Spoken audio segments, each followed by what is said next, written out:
اعوذ باللہ من الشیطان الرجیم بسم اللہ الرحمن الرحیم۔ السلام علیکم ورحمۃ اللہ وبرکاتہ۔ زندگی میں فائدے نقصان تو ہوتے ہی رہتے ہیں، اور کبھی کوئی شے ہم سے جاتی رہے تو کئی لوگ تو مایوسی کا شکار ہو جاتے ہیں، گلے کرنے لگتے ہیں، کیونکہ دکھ ایسا ملتا ہے کہ خود کو سنبھالنے میں، اس صدمے سے نکلنے میں وقت لگتا ہے، اور کچھ خود کو یہ کہہ کر تسلی دے دیتے ہیں کہ اللہ کی کوئی مصلحت ہوگی، اس کمی کے آنے کے پیچھے کوئی وجہ ہوگی، بس دل کو تسلی دیتے ہیں کہ مصلحت ہوگی، مگر حقیقت یہ ہے کہ واقعی مصلحت ہی ہوتی ہے، ہمیشہ مصلحت ہی ہوتی ہے۔ کسی شے کے کھو جانے میں گلہ بنتا ہی نہیں، بلکہ یقین مانیے کسی شے کے چھن جانے پر اتنا شکر کرو کہ جتنا کسی شے کے مل جانے پر بھی نہیں کرتے، تو یہ مصلحت ہوتی ہے۔ تو مصلحت ہوتی کیا ہے، اس کو سمجھنے کے لیے ایک آسان زندہ مثال بتاتی ہوں، تاکہ پوری بات آسانی سے آسان لفظوں میں سمجھ آ سکے، اور آگے کسی بھی نقصان کے پیش آ جانے کی صورت میں دل مضبوط رہیں، ایمان مضبوط رہیں، اور زبان پہ کلمہ شکر رہے۔ روزمرہ زندگی میں پیش آنے والے حالات سے ہی انسان سبق سیکھتا ہے اور اپنی زبان میں بات کو سمجھ پاتا ہے۔ میری فیملی میں ایک ملنے جلنے والے لوگ ہیں، اور ان کی بیٹی میری بہت اچھی دوست ہے۔ جب ہم لوگ کالج میں تھے تو ان دنوں کی بات ہے کہ اس کا ایک مائنر سا آپریشن ہوا۔ پہلے اپینڈکس کا پرابلم ہوا، اس کے بعد ایک دوسرا آپریشن پیٹ کا ہوا، وہ پتھری کا تھا، یعنی 2 آپریشن ہوئے۔ ٹھیک ہونے کے بعد وہ کالج آنے لگی، بالکل پہلے کی طرح نارمل، ہنستے کھیلتے ٹائم گزر گیا، اور یہی کوئی چند سال پہلے اس کے رشتے کی باتیں چلنے لگیں۔ اسے کوئی یونیورسٹی کا کلاس فیلو پسند آ گیا، اور وہ ان دنوں باہر کے ملک میں نوکری کے لیے جا چکا تھا۔ ان دونوں میں باتیں ہوتی، ایک دوسرے سے وعدے ہوئے کہ ہم شادی کریں گے۔ لڑکے نے کہا کہ میں تمہارے گھر رشتہ بھیجنے والا ہوں، اور یہاں تک کہ اس لڑکی کی بڑی بہن سے بھی لڑکے نے بات کر لی۔ اب معاملہ یہ ہوا کہ لڑکا لڑکی دن رات باتیں کرنے لگے، موبائل پہ، فیس بک پہ، وائس کال، ویڈیو کال۔ تو ایک دن میری اپنی اس دوست سے ملاقات ہو گئی۔ اس نے مجھے بتایا کہ میں بہت خوش ہوں، وہ ہمارا کلاس فیلو یاد ہے تمہیں؟ میں نے کہا ہاں۔ تو اس سے بات طے ہو گئی ہے میری، اور بڑی باجی سے بھی اس نے رشتے کا کہہ دیا ہے، اور جلد ہی امی ابو سے بات ہونے والی ہے۔ میں نے بولا یہ تو بہت اچھی خبر ہے، ویری گڈ، اللہ تمہارا گھر آباد کرے، آمین۔ تو کہتی ہے یار ایک بات بولو۔ میں نے کہا ہاں بولو۔ کیا بتانا ہے؟ تو بولتی ہے کہ مجھے میرے ہونے والے وہ کہتے ہیں کہ اب ہماری شادی ہونے والی ہے۔ میں تو تمہیں اپنی بیوی مان بیٹھا ہوں، تم ایک کام کر سکتی ہو میرے لیے کہ مجھے دکھاؤ تم کیسی ہو، میں تمہیں دیکھنا چاہتا ہوں، انڈریس، بغیر لباس کے، بس ایک بار۔ کیا تمہیں مجھ پہ اعتماد نہیں؟ تو یہ بات ہے کہ تم بتاؤ کیا کہوں، مجھے کیا کرنا چاہیے؟ تو میرے منہ سے ایک ہی بات بے اختیار نکل گئی کہ در پھٹے منہ تمہارا اور در پھٹے منہ اس کا جس نے یہ فرمائش کی۔ اس کو بول کہ مجھے تیرے پہ اعتبار نہیں ہے، اور نہ مجھے اعتبار کرنا چاہیے۔ تو آگے سے کہتی ہے لو وہی بات کی تم نے، میں ایسے کہہ دوں گی تو کیا وہ مجھے چھوڑ نہیں دے گا، مجھ سے ناراض نہ ہو جائے گا؟ تو میں نے کہا کہ کمال ہے، اس کا پیار، اس کا رشتہ اتنا کمزور ہے، اور تمہیں کیا معلوم کہ وہ تمہیں چیک کر رہا ہو کہ اگر یہ لڑکی بنا نکاح کے میرے ایک بار کہنے پہ یہ سب کر سکتی ہے تو کیا کسی اور کے مجبور کرنے پہ، تو کیا کسی اور کے مجبور کرنے پر ایسا نہیں کرتی ہوگی؟ اور مرد ایسی عورت کی نہ عزت کرتے ہیں اور نہ انہیں اپنے گھر کی زینت بناتے ہیں۔ پہلے یہ خود ایسی ضد کرتے ہیں اور بعد میں کہتے ہیں کہ تم تو بازاری ہو، یہ ہو وہ ہو، اور حالانکہ بازاری ایسے مرد خود ہوتے ہیں جو تماشا دیکھتے ہیں۔ تمہیں اپنی رسپیکٹ کروانا چاہیے، اپنا وقار قائم رکھنا چاہیے۔ اگر تم ایک ایسا رشتہ قائم رکھنا چاہتی ہو جو ہمیشہ رہے تو پھر تمہیں ایسی بات کو نہ کرنا چاہیے۔ تو مجھے کہتی ہے کہ تم سے بات کرنی ہی فضول ہے۔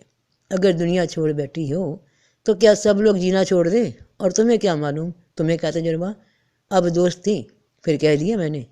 خیر تم کرو اپنی مرضی، کیونکہ تم نے کون سا ماننا ہے، تم نے وہی کرنا جو تمہارا دل کر رہا ہے۔ خیر اللہ کرے کہ اس کے بعد وہ تمہارے گھر اپنے ماں باپ کو بھیج دے، اور مجھ سے ایسی بات میں مشورہ مت لینا آئندہ، کیونکہ مشورہ دینے والا بھی اتنا ہی گناہ میں شامل ہو جاتا ہے۔ تمہیں اعتبار ہے تو کرو، پھر مجھے کیوں بتاتی ہو، میں تو دشمن ہوں تمہاری خوشیوں کی۔ تو کہتی ہیں اچھا چھوڑو یار، مجھے تو بس ایک بات کی فکر ہے۔ میں نے کہا کس بات کی فکر؟ اور مجھے لگا کہ کہے گی کہ اللہ کا ڈر ہے۔ تو کہتی ہے کہ یار ایک ہی بات کی فکر ہے، وہ یہ کہ اگر اسے یہ معلوم ہوا کہ میرے پیٹ پہ نشان ہے آپریشن کا تو پتہ نہیں اسے اچھا لگے یا نہ لگے۔ ویسے میں نے بتا تو دیا تھا کہ میرا آپریشن ہوا ہے، مگر دیکھنے کے بعد اسے اگر اچھا نہ لگا تو بس میں نے فیصلہ کر لیا ہے کہ اب میں اس کی بات نہیں مانوں گی، میں اسے کسی طرح ٹال دیتی ہوں۔ اف اللہ پاک نے میرے ساتھ کیا کر دیا، یہ نشان نہ ہوتا تو میں نے کہا کہ خدا کا شکر ہے کہ تمہارا یہ نشان جسے تم عیب سمجھ رہی ہو تمہیں نہ جانے کتنی بار گناہ گار ہونے سے بچا گیا۔ تم نہ جانے کتنے ہی مردوں کو خوش کرنے کے لیے، ان سے توجہ حاصل کرنے کے لیے، ان سے تعریف سننے کے لیے اپنے جسم کو کیمرے میں دکھاتی رہتی، مگر تم کیونکہ جب دل سے برائی کا ارادہ نہیں رکھتی تھی مگر نادانی میں انجانے میں جب کوئی غلطی کر بیٹھتے ہو تو اس کے نتیجے کو جانے بنا، ایسے حالات میں اللہ پاک انسان کو بچاتا ہے جس کی نیت میں خود فطور نہ ہو بلکہ جو نادان ہو۔ آج تمہارے جسم پہ پڑے داغ نے، اس مصلحت نے تمہیں نہ جانے کتنے ہی گناہوں سے اور عذاب سے بچایا۔ یہی ہوتی ہے اللہ کی ہر کام کے پیچھے کوئی نہ کوئی چھپی مصلحت، جسے تم اپنا نقصان کہتے ہو، وہ تمہارے لیے کسی نہ کسی روپ میں خیر ہوتی ہے۔ اور بات ختم ہوئی، میں گھر واپس آ گئی اور مجھے اس موقع پہ ایک آیت یاد آ گئی، ایک واقعہ یاد آ گیا جو قرآن میں حضرت موسیٰ علیہ السلام کے واقعے میں سورہ کہف میں بیان ہوا، اور اللہ کی مصلحت کی 3 نشانیاں بیان ہوئیں۔ کہا اب میرے اور تیرے درمیان جدائی ہے، اب میں تجھے ان باتوں کا راز بتاتا ہوں جن پر تو صبر نہ کر سکا۔ جو کشتی تھی سو وہ محتاج لوگوں کی تھی جو دریا میں مزدوری کرتے تھے، پھر میں نے اس میں عیب کر دینا چاہا، اور یہ اس لیے کہ ان کے آگے ایک بادشاہ تھا جو ہر ایک کشتی کو زبردستی پکڑ رہا تھا، اور رہا لڑکا سو اس کے ماں باپ ایماندار تھے، سو ہم ڈرے کہ انہیں بھی سرکشی اور کفر میں مبتلا نہ کریں۔ ماں باپ کو کفر میں کیسے مبتلا کر دیتا کہ اولاد کی محبت میں وہ اس کی ہر جائز اور ناجائز خواہش کو پورا کر بیٹھتے، تو پھر ہم نے چاہا کہ ان کا رب اس کے بدلے میں انہیں ایسی اولاد دے جو پاکیزگی میں اس سے بہتر اور محبت میں اس سے بڑھ کر ہو۔ اور جو دیوار تھی سو وہ اس شہر کے 2 یتیم بچوں کی تھی، اور اس کے نیچے ان کا خزانہ تھا، اور ان کا باپ نیک آدمی تھا۔ پس تیرے رب نے چاہا کہ وہ جوان ہو کر اپنا خزانہ تیرے رب کی مہربانی سے نکالیں، اور یہ کام میں نے اپنے ارادے سے نہیں کیا، یہ حقیقت ہے اس کی جس پر تو صبر نہیں کر سکا۔ تو ایسے عیب، ایسی کمی جو اچانک تم میں مال کی شکل میں یا کسی اپنے جسم کی کمزوری یا معذوری کی شکل میں یا کسی بھی معاملے میں آ جائے تو یاد رکھنا کہ اس کے پیچھے تمہاری ہی خیر چھپی ہوتی ہے، یہی مصلحت ہوتی ہے۔ اور حضرت موسیٰ علیہ السلام وقتی طور پہ اس بات کا برا منا گئے کہ اچھی بھلی کشتی کو کیوں خراب کر دیا، اسے کیوں عیب لگا دیا۔ تو جس کو انسان جلد بازی میں سمجھ نہیں پاتا، کسی شے کے چھن جانے کے صدمے میں سمجھ نہیں پاتا، اور اللہ پاک اپنے بندے کے کیونکہ بڑا قریب ہے، وہ اسے ہر صورت بچانا چاہتا ہے۔ وہ انسان کے اعمال کو اس کی نیت سے جانچتا ہے کہ اس کام کے کرنے کے پیچھے اس کی نیت کیا ہے، کیا کسی کو دکھ دینا ہے، تکلیف دینا ہے، یا یہ انجانے میں اپنا ہی نقصان کر رہا ہے کسی فائدے کی امید میں، تو اللہ تعالیٰ ایسے انسان کے لیے ایسے حالات بنا دیتا ہے کہ وہ بچ جائے، بچ سکے۔ تو ہر حال میں خوشی یا غم اپنے رب کا شکر ہی کرنا، کیونکہ فکر وہی کرتا ہے جسے کسی اپنے سے محبت ہو، اصلاح وہی چاہتا ہے۔ غیر تو جھوٹی باتیں کرتے ہیں اپنے مفاد کے لیے۔ اور اس واقعے کے ٹھیک 5 ماہ بعد مجھے میری دوست میرے گھر آ کر ملی اور گلے رکھ کے رونا شروع کر دیا کہ یار تم نے سچ کہا تھا اور اللہ نے مجھے بچا لیا، کیونکہ حال ہی میں مجھے معلوم ہوا کہ اس لڑکے کا نکاح ہو چکا ہے اپنی ہی خالہ کی لڑکی سے، اور وہ بھی تب ہوا جب وہ پاکستان سے باہر جانے والا تھا۔ ماں باپ نے نکاح کر کے ہی اسے باہر کے ملک بھیجا، اور یہ میری دوست جو اس کمی کی وجہ سے جو اس کے پیٹ پر نشان تھا بچ گئی، اپنی ہی کمپلیکس کی وجہ سے بچ گئی۔ اور بچانے والا کون تھا؟ وہ رب، اس کی وہ مصلحت، اللہ اکبر۔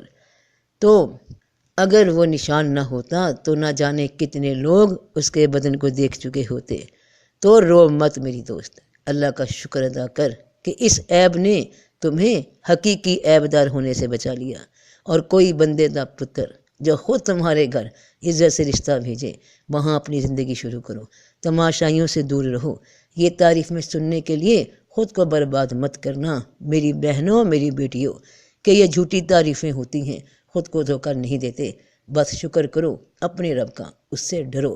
وہ جس حال میں رکھتا ہے اس میں انسان کی خیر ہی ہوتی ہے، جسے انسان خود نہیں جانتا۔ تو سب کا بھلا، سب کی خیر۔ جیتے رہو بہن بھائیوں، بیٹے بیٹیوں، فی امان اللہ۔